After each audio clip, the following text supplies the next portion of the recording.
বাবার সোয়েটার পরেছি আর ভাই আমার সোয়েটার পরেছে।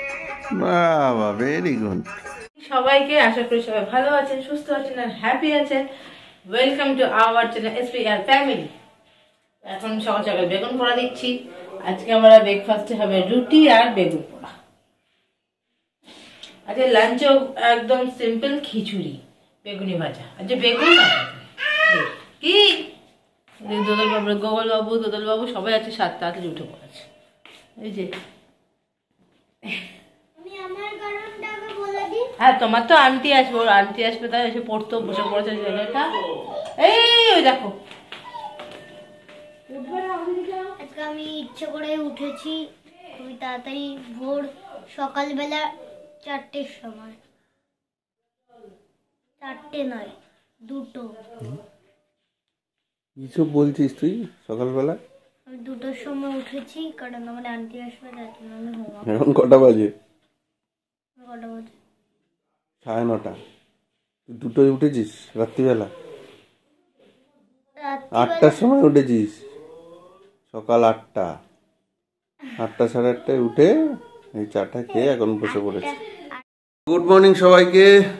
আজ শনিবার, সকাল সকাল গিয়ে একটু বাজার করে নিয়ে আসলাম আর কালীবাড়ি যাব। তারপরে 10:30টায় ক্লাস আছে, এখন বাজে 9:30, স্নান করতে যাব, দিয়ে কালীবাড়ি পুজো দিয়ে ডাইরেক্ট চলে যাব কলেজ। পৌষ মাসের শেষ, মানে মূলো। এবার মূলো দিয়ে খিচুড়ি খাওয়া হয়নি, তো আজকে হবে শনিবার, সেই কারণে মূলো দিয়ে খিচুড়ি হবে, সঙ্গে থাকবে ফুলকপি। শনিবার নিরামিষ, মাকে বললাম চলো। আর ভাইরা আজকে আসছে না, কাল আসছে। আর আজকে আমাদের পাড়ায় বাবুদা, তাদের বাড়িতে কালী পুজো আছে, তো বিকেলবেলা সেখানে যাব একটু। তো চলুন সব কিছুই যতটা সম্ভব দেখানোর চেষ্টা করব, দেখতে থাকুন, সঙ্গে থাকুন। আজকে যদিও রামকৃষ্ণ আর্ট স্কুলের প্রোগ্রাম আজ থেকে শুরু অরো হলে, যেখানে রামধনুর কালকে মৈনাকদার প্রোগ্রামটা হয়েছে, আজকে আমরা যাব না, কারণ আজকে ইস্টবেঙ্গল মোহনবাগানের ডার্বিটাও রয়েছে। এখানে হবে না, গুয়াহাটিতে হবে। সব মিলিয়ে আজকে খুব প্যাকড আপ প্রোগ্রাম। চলুন যতটা সম্ভব শেয়ার করছি। আগে পুজোটা দিয়ে কলেজটা সেরে আসি, দেখতে থাকুন।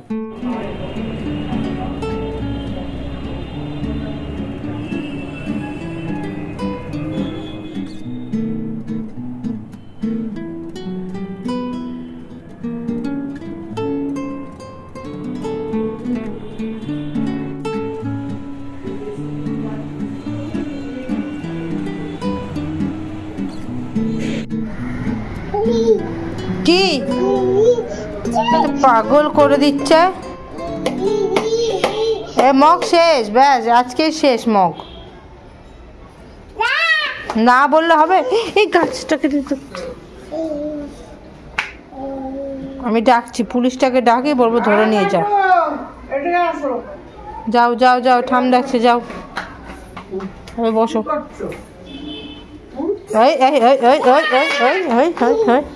খালি এসে এই বেসিন ধরে ঝুলছে, উঠতে যাচ্ছে, এই কল খোলার চেষ্টা, যে কি করবো জানো। তো এই যে দুপুরে লাঞ্চে তো আজকে রয়েছে আমাদের খিচুড়ি, তার সাথে গরম গরম পাঁপড় ভাজা, আর হবে বেগুন কাটা আছে, আমার এখন হয়নি ভাজা। আগে পাঁপড়টা ভেজে নিই, তারপরে ভাজবো বেগুনিটা।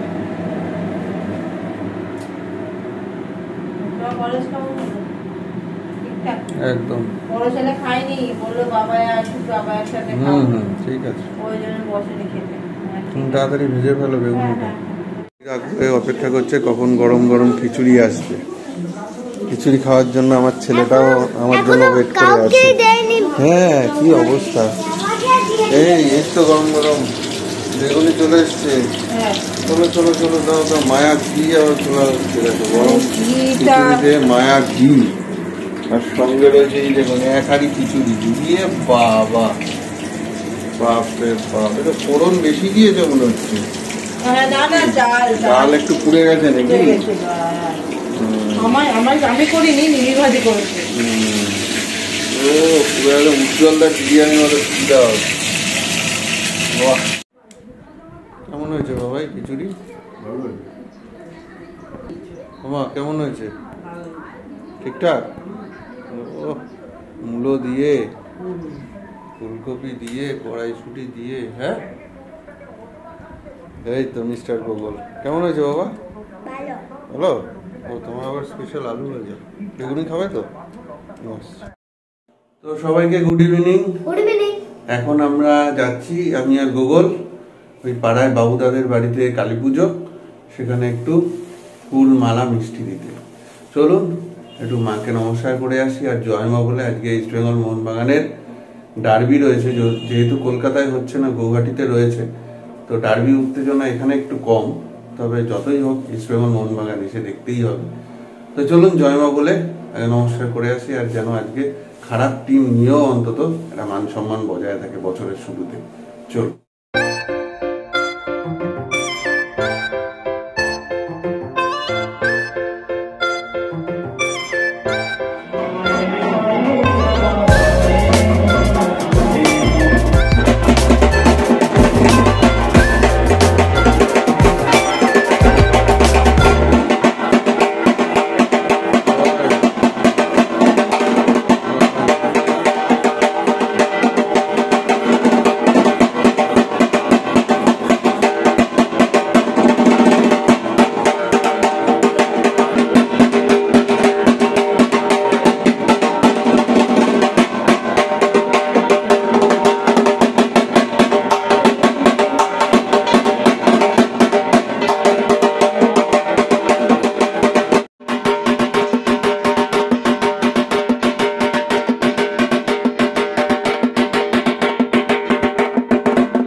ঠাকুরকে নমস্কার করে মালা টালা পরিয়ে দিলেন, ঠাকুর একদম সুন্দর হলো।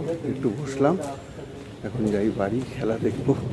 আর এখানে আমাদের মাঠেই সব খাওয়া দাওয়ার ব্যবস্থা রয়েছে, চলুন একবার যাওয়ার সময় দেখি। ওই যে ওইখানে রান্না বান্না চলছে। বাবুদা দিয়ে এসছি, হ্যাঁ পরে আসবো, খেলা ঠেলা দেখে তারপরে আসবো। তো ফুচকাদা রান্না বান্না হচ্ছে? বাহ সুন্দর, দুর্দান্ত। আর এই আমাদের মণ্ডপের ভেতরে হবে খাওয়া দাওয়া, সব চেয়ার টেবিল রেডি, এই যে সুন্দর ব্যবস্থা। বিরিয়ানির গন্ধ, বিরিয়ানি না, আলুর দম আর ফ্রাইড রাইস। আর এই যে মিক্স করে চলেছে এই বছরের প্রথম ডার্বি, তাও হোম ম্যাচ মোহনবাগানের, কিন্তু হোম ম্যাচ তো এখানে হচ্ছে না, আগেও বললাম গৌহাটিতে হচ্ছে, গঙ্গাসাগরের জন্য ম্যাচটা শিফট হয়ে গেছে যুবভারতী থেকে। তো চলুন মাকে প্রণাম করে এসছি, দেখা যাক মরশুমের প্রথম ডার্বিটা জিততে পারি কিনা। প্রথম মিনিটেই গোল, প্রথম মিনিটেই ম্যাকলারেনের গোলে 1-0 গোলে এগিয়ে গেল মোহনবাগান।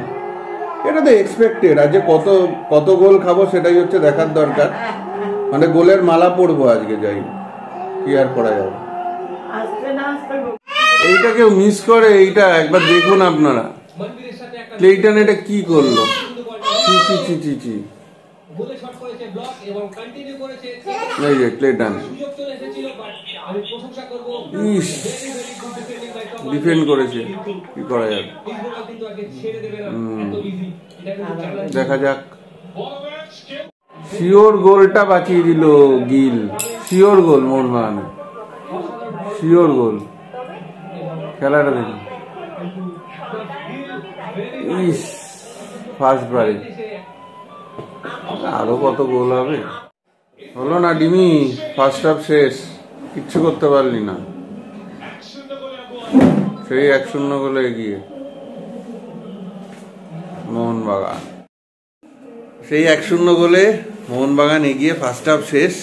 কিন্তু ইনজুরি টাইমে, ফার্স্ট হাফের ইনজুরি টাইমে আপুইয়ার একটা হ্যান্ডবল হয়েছিল পেনাল্টি বক্সের মধ্যে, যেটা কিন্তু ক্লিয়ার পেনাল্টি, কিন্তু সেটা পেনাল্টি দিল না। অ্যাজ এ মানে অ্যাজ লাইক বিফোর, মানে আগেও সেটাই হয়েছে। ইস্টবেঙ্গল মোহনবাগান ম্যাচে প্রচুর এরকম ফাউল পেনাল্টি ইস্টবেঙ্গলকে দেওয়া হয়নি, তো আজকেও সেটারই পুনরাবৃত্তি। আবার আরও একটা শিওর পেনাল্টি সেটা কিন্তু দিল না, অর্থাৎ ইস্টবেঙ্গল ব্রাত্য থেকে গেল। জানি না পেনাল্টি পেলে গোলটা কনভার্ট করতে পারতো কি না, কারণ এখন আমরা সবসময় ইস্টবেঙ্গলকে নিয়ে ডাউটে থাকি। লাস্ট 5-6 বছর আমরা ইস্টবেঙ্গলকে পুরোপুরি অন্য ছন্দেই পাচ্ছি, যেটা এক্সপেক্টেড নয় অ্যাজ ইস্টবেঙ্গল টিম। যাই দেখা যাক সেকেন্ড হাফে কি কিছু করতে পারে না আরও বেশি গোল খায়। গোল দেবে তো নয়, জেতা তো ছেড়েই দিন, যদি ইকুয়াল করতে পারে, যদি মানে ড্রটা করতে পারে। সেকেন্ড হাফের খেলা শুরু, আবারও সেই মোহনবাগানের অ্যাটাক আর ইস্টবেঙ্গলের ডিফেন্স। এই ডিফেন্সিভ থার্ড দিয়ে কখনো সম্ভব না, গোল করা তো সম্ভবই না আমার মনে হয়। জানি না সেকেন্ড হাফে কোনো চেঞ্জ করবে কিনা, এখনো তো কিছু করেনি। নন্দা আর মহেশ বাকি, কারণ প্লেয়ারই নেই ইস্টবেঙ্গল টিমে। তো অবশেষে যেটা এক্সপেক্ট করেছিলাম সেটাই হলো, 10 জন হয়ে গেল ইস্টবেঙ্গল।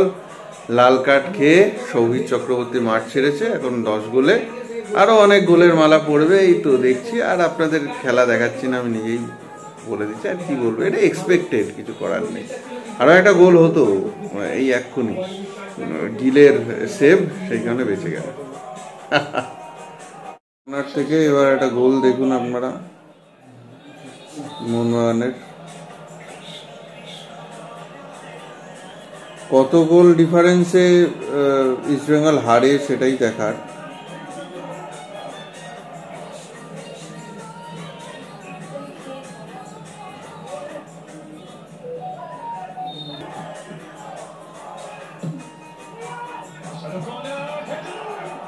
বেঁচে গেল। সেকেন্ডের কিছু খেলা হচ্ছে, একদিকে ভালো যে 10 জনেও মানে ওই 1-0 গোলেই হারবে, যদিও হার মানে হারই, ব্যাস শেষ। আরও একটা ডার্বি জয় মোহনবাগানের, আর ইস্টবেঙ্গলের আরও একটা হতাশার দিন। যাই হোক, আর কি করা যায়। চলো, আর একটা হারের সম্মুখীন হলাম। এভাবেই জানি না কবে আবার জয় পাবো আমরা। যাই হোক, এবার যাই আমি, ওরা সব খেতে বসে গেছে, আমি যাই খেয়ে আসি। চলো না, আজকের ভিডিও এখানেই শেষ করছি মন খারাপ নিয়ে। কখনো আবার হয়তো ভালো সময় আসবে, আবার হয়তো জিত হবে আমাদের। ভালো থাকুন সবাই, সুস্থ থাকুন, গুড নাইট।